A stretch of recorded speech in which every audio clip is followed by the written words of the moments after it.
Hi everyone, welcome to the Vane 0.018 update summary. We'll be talking about some of the bigger changes with this release in this video. For the full changelog, please check the Steam announcement linked in the description. As usual, if you haven't wishlisted Vane, or if you're new around here, please do so from the Steam store page. It adds to the visibility of the game, meaning more people find out about it. In addition, if you're financially able, please consider donating.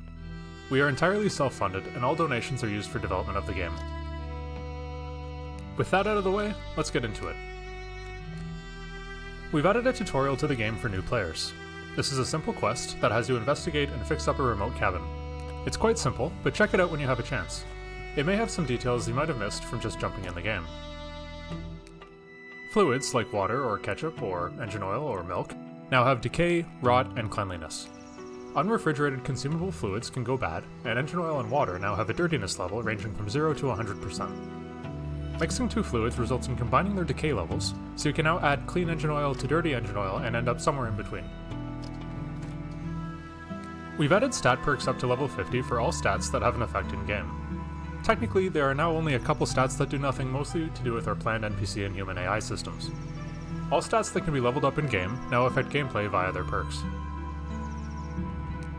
Fluid containers, like cups or bottles, can now be labeled with a custom label for organizational purposes.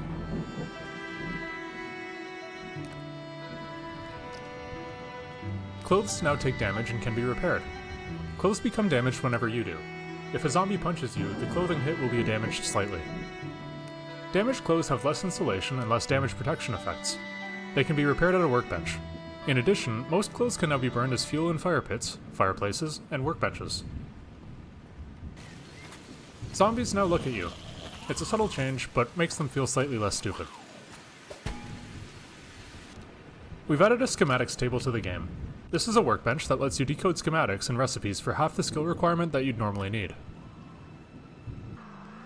Incoming vehicle damage has been reduced, meaning your vehicle will take much less damage from impacts and bumps.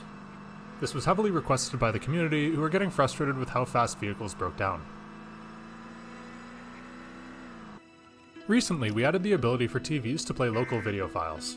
We've upgraded this functionality with a new UI that lets you select from a list of files, rather than specifying a file name, so you no longer have to copy and paste paths from outside the game. All UI sounds have been replaced with higher quality variants.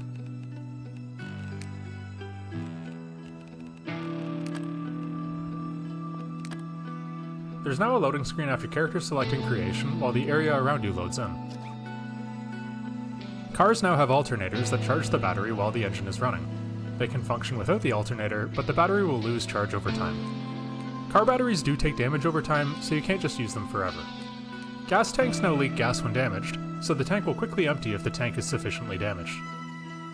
Car parts have had their placeholder visuals replaced, and we've added informational tooltips to the vehicle part UI. We added an on-person crafting menu for simple recipes like breaking a bottle to use as a weapon, or crafting makeshift bandages on the fly. You can now sit on all couches.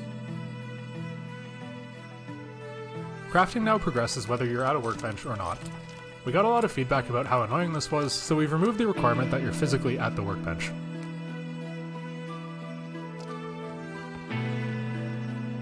The inventory window has received a lot of performance fixes and upgrades. Finally, we've improved performance across the board.